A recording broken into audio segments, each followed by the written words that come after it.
Now, some people might say, oh, it's quite early for a new ban list. Why would there be one right now? Well, the main reason is we have a very harsh tier 0 format. And in my opinion, it's not even that much of a skillful one. So there is an argument for maybe even seeing some kind of emergency list. Or maybe they like push this list a little faster because they don't want this super toxic format to last too long. That being said, the argument against that is that that deck is like $1,500. So maybe they don't want people feeling like they wasted a bunch of money. So it's really hard to be sure what they'll do, but I figured, okay, let's just make some predictions anyway. In my opinion, there will be a ban list right before YCS Rally or right after. I'm gonna split the video into 3 parts: a wish list, an actual prediction, and then one off the wall. This will come back and it'll be really funny type of prediction. So first, the wish list. First of all, Shifter to 0. Yes, that thing should be gone. It is an extremely toxic card. YuGiOh is right now just built on graveyard recursion, and so when you shut that off, when you shut off basically 80% of all the resources every deck makes right now, you get really ridiculous games. And you could say, oh, but it's only a couple decks being able to play it, but it's like, yeah, and why would you want some decks having access to a random I win button? That is absolutely ridiculous, and so it should just go. Now, I know it's not gonna happen. I think more realistic is that you're gonna do like, oh, we'll put it to 2, that'll solve the problem, but no, it doesn't. It's still just gonna be a sacky, stupid auto-win card, and the game is just not designed around it. Next, Summon Limit and Anti-Spell to 0. These cards are only used for evil. Someone gets to go first, which is already broken as hell. They side these cards in, and now not only do you have to stop their actual engine, so you have to have like hand traps and board breakers and whatever to stop them from winning, now you also need to draw random spell and trap removal on top of that to deal with these toxic auto-win floodgates, and then you also need to draw your own engine so you can actually play the game. So you need very specific hands where you're like a starter, an extender to deal with their hand trap, 2 hand traps to stop their combo, and a Cosmic Cyclone. Whew, now we can play the game. No, that shit sucks ass. That kind of gameplay is just random and sacky, and these cards are like never actually slowing the game down. All they do is, I go first, I win. It is not slowing the game down, it is not stopping combo decks like some people are saying. These cards are just silly I win buttons that actually makes best of 3 sometimes more sacky than best of 1. Because at least in best of 1, these floodgates suck. But in best of 3, because you have siding, they're automatically broken. It's very silly, they should go, but they probably won't. What they might do is put them to 1 like they've been doing with the other floodgates, but that's actually not a great solution, because then you still have just random games where, haha, I flipped the thing, I win. Why would you want broken sacky things to be at 1 when that just makes them more sacky but equally broken? Next, Harpy's Featherstorm to 0. Yes, I am being a hater right here. I think Shifter should be gone, I think Featherstorm should be gone, I think any lingering floodgate should just not exist, and this is also one of them. Now, this is also actually a big nerf to one of my favorite decks, Toons, because Toon Harpy Lady plus Harpy's Featherstorm is like the only play I got. So really, I'm kind of like the messiah of Yu-Gi-Oh in this conversation. You're very welcome. Next, I want Gimmick Puppet to 0, I want Calamity to 0, and I want Kali Yuga to 0. All of these cards basically read, haha, my combo resolved, I auto win. There is no skillful anything, it's just like, oh, you didn't open hand traps, you don't get to play the game. Wow, GG. So that should all be gone. If there's other cards like that that are relevant, get rid of them as well. But in my opinion, these 3 are like the big ones that are actually playable in decks right now. Calamity can be done in Centurion and then Synchron. Puppet Lock, of course, is in Branded. And then Kali Yuga can be done by both Kashtira and Raid Raptor. Now, you could say none of these decks are actually the big threats. You know, Snake Eye is a much bigger issue. Of course, I agree. But once we actually fix Snake Eye, suddenly you have these decks doing this bullshit again. So just get rid of it. And my final thing on the wish list, and this is just me thinking about me, put the tier girls to 2. That's right, Merly to 2, Hoffness to 2, Sharon to 2. You know, the deck is dead as shit right now. Without hand traps to stop Snake Eye, it can't really play. This is what happens when you put all of their cards to 1 and ban all of their best cards. But so put the girls to 2. I don't think anything is actually gonna happen when you do that. As long as you have formats where you need to play 17 hand traps or you're not even playing, tier is not gonna be a deck. Now, for my actual predictions, which are things that I think will happen no matter what. First of all, and most importantly, a hit to fire. The big question is,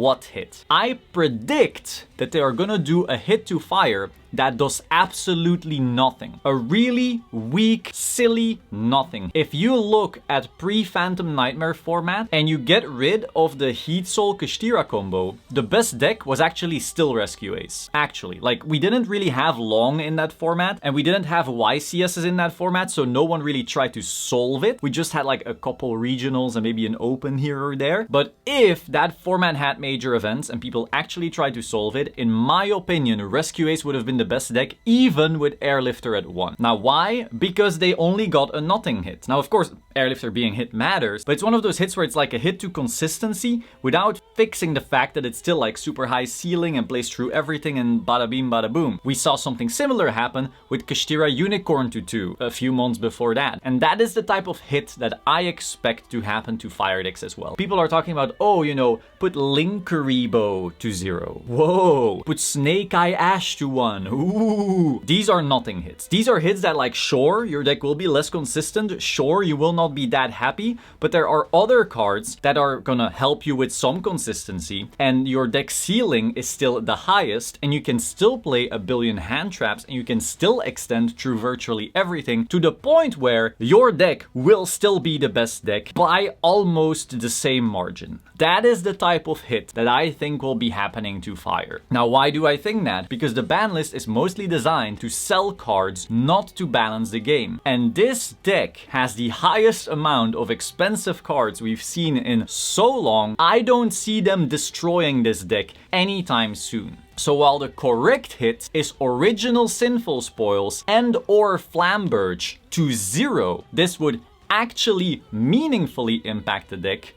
I do not think that they are willing to go that far. I think they want to keep Hero Fire around, and so they're gonna do the silly weak hits. Snake Eye Ash to 1 if we're being very brave, or Linkuriboh to 0. People thinking, oh, Linkuriboh, he's so strong. Yeah, of course, but like, make an Almirage or make a Relinquished Anima is often gonna be good enough, and beyond sometimes dodging something really isn't meaningfully powering down this deck. So prediction number 1, a weak fire hit. Prediction number 2, we get Curious back. Now this is not actually Tearlament's Hopium Copium from me. If I wanted to play Tearlaments right now, sure, if Curious was back, I would put it in, maybe with dangers and stuff. But realistically, there's not much Curious is actually sending. You know, back in the day, Curious would send Fairy Tail Snow, and then the stronger versions of Tear would just play Shizu Tear without Curious anyway. So that card was like banned too late, and then now that Snow is gone, it doesn't even have the broken send target anymore. So Curious is kind of like whatever towards Tear, but more importantly, in Legacy of Destruction, we are getting back Lightsworn. And so in order to promote these new Lightsworn cards, and Legacy of Destruction really not having much beyond the Tenpai Dragon archetype, I think to really push that, they will be bringing back Curious. We also see it being legal in Master Duel and not being used for anything, so I think that's proof enough that the card really doesn't matter. Master Duel even has Fairy Tail Snow and it doesn't do anything. Next, I think they will be hitting Cross Out Designator. Now, I'm not sure if they'll go the harsh move like in OCG to 1, or maybe just to 2, but essentially, if you do not want Fire to be too sacky in the department where, you know, they just keep on hand trapping each other and you're trading extenders with hand traps and then you chain a Cross Out, hee hee haha, I win. And then if you don't get hand trapped, you get to set the Cross Out Designator, and at that point the Cross Out Designator is basically a Omni Negate because you're all playing the same deck. I mean, if you're going to an event, you're not playing Fire, but what are you doing, really? The fact that Cross Out essentially turns into a Solemn Judgment, Solemn Strike without a cost that works from the hand is absolutely batshit insane. And so since it's already hit in both Master Duel and OCG anyway, and now it's finally also reaching its boiling point in the TCG, I think it could be hit. So maybe to 2 or something like that. Next up, we have Heavy Storm to 1. I think they saw this do absolutely nothing in OCG. Of course, people are playing it, but it's not breaking the game. Kinda like Duster, or kinda like Lightning Storm. Is it a better top deck than Lightning Storm? Sure. Could you theoretically kill your own Unchained cards? Sure. But it's not really a huge deal, and I could see it coming back. A lot of people will be excited about the nostalgia and so forth. And me as a tier player, I can send away my own Trivic Karma. That's gonna be great. Next up, we could see some Dragon Rulers come back, you know, like Tidal and so forth. That's also not really going to do anything. That's not breaking anything. Dragon Rulers are just super, super, super outdated. Next, the Magispector Kirin thing is probably coming back. You know, they reprinted the Magispector cards in Maze, and Maze didn't have any selling point beyond Bonfire and the rollback. So this could be a cool way to kind of go like, hey,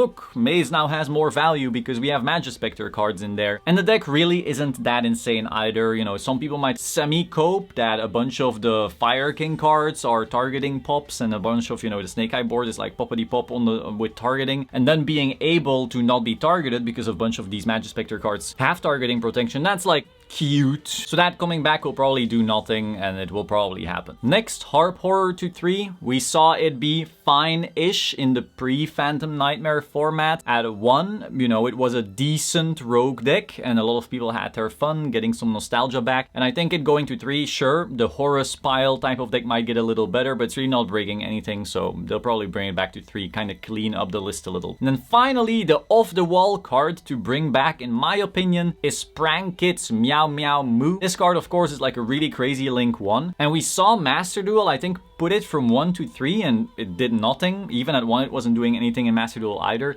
So I think, you know, why not bring it back, see what happens. I do think the deck would actually be pretty solid. You know, it's maybe a little outdated, but it's one of those decks that can actually fit a shit ton of hand traps. And that is pretty good this format. So if they are right now not willing to nuke fire out of existence, as they probably should, then you should at least bring back some more decks that can afford to play a billion hand traps. And that's Prank Kids. So just have another one. Have another deck that can play 20 hand traps so that their end board is just one Snake Eye Ash, and then you try and OTK through it or set up your own board. Prank Kids is a great deck for that. So that's my prediction. That's my off-the-wall prediction. I don't think it's really gonna happen, but it would be pretty funny. So those are my opinions, predictions, wishlist, and so forth. Let me know yours in the comments down below. Of course, I'm probably gonna forget some cards. There's 10,000 cards, probably even more right now in Yu-Gi-Oh! I will see you soon. Ciao.